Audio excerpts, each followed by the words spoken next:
Subscribe करें हमारे regional music channel को और दबाएं बेल आइकन को हमारे लेटेस्ट वीडियो सबसे पहले देखने के लिए। लेखक संतोष कुमार के इस गीत को गाया है मिस्टर धनील मुंडा।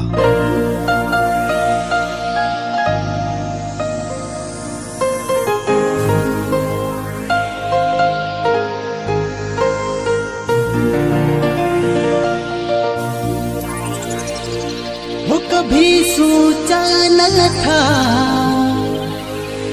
ऐसी आइटम को देख दिल हो जाएगा।